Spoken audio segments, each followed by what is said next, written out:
Okay સાથે જ Bajaj electrical company દ્વારા ત્રીજા ત્રિમાસિકના પરિણામ જાહેર કરવામાં આવ્યા હતા અને પરિણામ પર વધુ વાત કરવા માટે આપણી સાથે કંપનીના ચેરમેન અને એમडी शेखर बजाज जोड़ाई रहा है। स्वागत है बजाज साहब सीएनबीसी बाजार में। अगर हम देखें तो ओवरऑल प्रॉफिट, इनकम और मार्जिन तीनों के फ्रंट के ऊपर से हमें सेट ऑफ नंबर्स जो है वो वीक आते हुए देखे, लेकिन जो मार्केट की एक्सपेक्टेशन थी उससे काफी हद तक अपने आंकड़ों में सुधार आते हुए दिखे। खास तौर पे यहाँ पे मार्जिन और प्रॉफिट के फ्रंट पे हम कब से रिकवरी देखेंगे? जहाँ तक कि अगर आप खाली दो सेगमेंट्स अलग अलग हैं, एक है कंज्यूमर प्रोडक्ट सेगमेंट जो कि हम B2C बोलते हैं और एक है EPC सेगमेंट।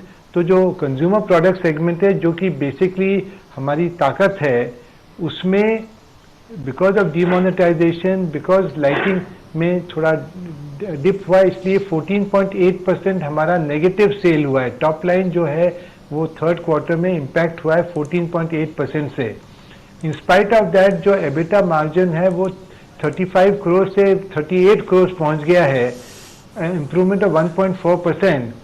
तो नेगेटिव ग्रोथ के बाद भी अगर प्रॉफिट इम्प्रूव होता है तो उसी कारण मार्केट भी बोल रहा है कि कंज्यूमर प्रोडक्ट जो हम लास्ट 1.5-2 साल से वर्क कर रहे हैं कि हम सेकेंडरी सेल पर कॉन्सेंट्रेट करेंगे, हम जाके होलसेलर से कम बेचेंगे, हम डिस्ट्रीब्यूशन करेंगे, तो उसमें टॉप लाइन आने में टाइम लगता है। तो अब जो है टॉप लाइन नहीं आके भी मार्जिन 2 से 3% at the first level improve हुआ है। द रिजल्टेंट इज 1.4% का इम्प्रूवमेंट है एट द नेट लेवल। सो ये जो है उससे मार्केट को बहुत सेटिस्फैक्शन है। जहाँ तक कि EPC में जो नेगेटिव मार्जिन दिख रहा है वो बेसिकली जो अपनी नई इंडेक्स पॉलिसी, जो इंडिया अकाउंटिंग स्टैंडर्ड्स में जो नया वे ऑफ प्रेजेंटेशन है उसमें हमको मेजर प्रोविजन करना पड़ रहा है, जिसके कारण प्रॉफिटेबिलिटी घट रही है। पर ऑर्डर जो 2500 करोड़ था लास्ट क्वार्टर में वो अब 3800 करोड़ हो गया है हमारे पास। तो इसलिए ऑर्डर की प्रॉब्लम नहीं है, एक्सिक्यूशन में प्रॉब्लम नहीं आ रही है, प्रॉफिटेबिलिटी जो है वो ठीक है। तो इसलिए फोर्थ क्वार्टर तक अगर आप देखोगे कि काफ़ी जो अभी थर्ड क्वार्टर में अच्छा नहीं दिख रहा है, तो फोर्थ क्वार्टर में प्रोजेक्ट बिजनेस में भी आप पॉजिटिव नंबर देखोगे। जबकि हम देख रहे हैं कि डीमोनेटाइजेशन की इम्पैक्ट क्या इस क्वार्टर में कितनी आपको दिखी है, और आने वाले दिनों में जैसे अफोर्डेबल हाउसिंग के लिए बहुत सारे बजट में प्रावधान किए हैं, तो इससे कितना फायदा होगा?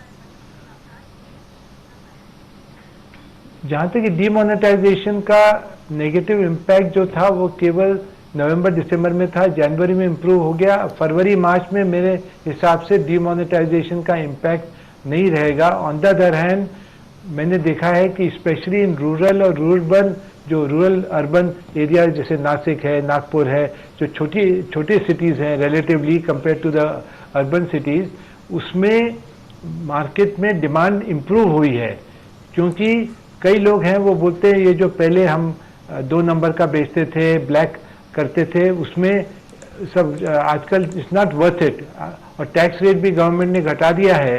तो लोग बोलते हैं कि अपना आराम से बिल से धंधा करो। तो इसलिए अच्छी कंपनियां जो रिलायबल प्रोडक्ट भी देती है और पूरा ऑफिशियल काम करती है, उनका मेरे को दिख रहा है कि ग्रोथ होगी। और सामने सबको दिख रहा है कि GST जुलाई में आएगा, तो GST आने से ऑटोमेटिकली जो बिना बिल के धंधा करते हैं उनको तकलीफ होने की है। तो वो बोलते हैं अभी से ही हम क्यों बिना बिल वालों के साथ धंधा करें। तो उस हिसाब से भी हमको लगता है कि उसका बेनिफिट ऑर्गेनाइज सेक्टर को मिलेगा। कंज्यूमर प्रोडक्ट्स की बात कर रहा हूं मैं। साथ ही सर EPC की अगर हम बात करें तो ओवरऑल हम देख रहे हैं कि यहाँ पे Q3 के जो एस्टिमेट्स थे उसके हिसाब से हम 12% रेवेन्यू ग्रोथ की एक्सपेक्टेशन कर रहे थे। यहाँ पे क्या सिचुएशन रही, और फिलहाल कंपनी की जो कैश सिचुएशन है वो कहाँ पे है?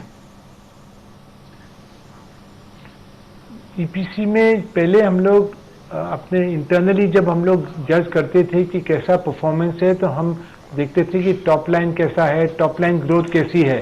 अब हमारा पूरा जो इवैल्यूएशन है कि कितना आपने इरेक्शन किया, कितना कंप्लीट किया, तो अगर आप करोगे तो उसके हिसाब से बिलिंग होती है।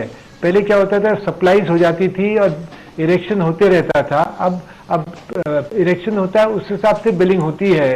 तो एक क्वार्टर में कभी थोड़ा नेगेटिव दिखता है, कभी पॉजिटिव दिखता है, तो उसके बारे में ज़्यादा चिंता नहीं करता हूँ। मैं 9 महीने का देख रहा हूँ कि अगर इंडेक्स का अगर अकाउंटिंग सिस्टम नहीं हो, जो पहले का सिस्टम था उसमें फर्स्ट 9 मंथ्स में लास्ट ईयर और इस साल को अगर देखें तो इट्स ऑलमोस्ट सिमिलर, अपने फ्लैट है in terms of top line and bottom line, almost same है। तो इसलिए कोई खास नेगेटिव इम्पैक्ट नहीं है बिकॉज ऑफ दिस डिमोनेटाइजेशन या जो भी है उसका कोई इम्पैक्ट नहीं है। ये तो इंडेक्स का जो अकाउंटिंग सिस्टम चेंज हुआ है उसका इम्पैक्ट है।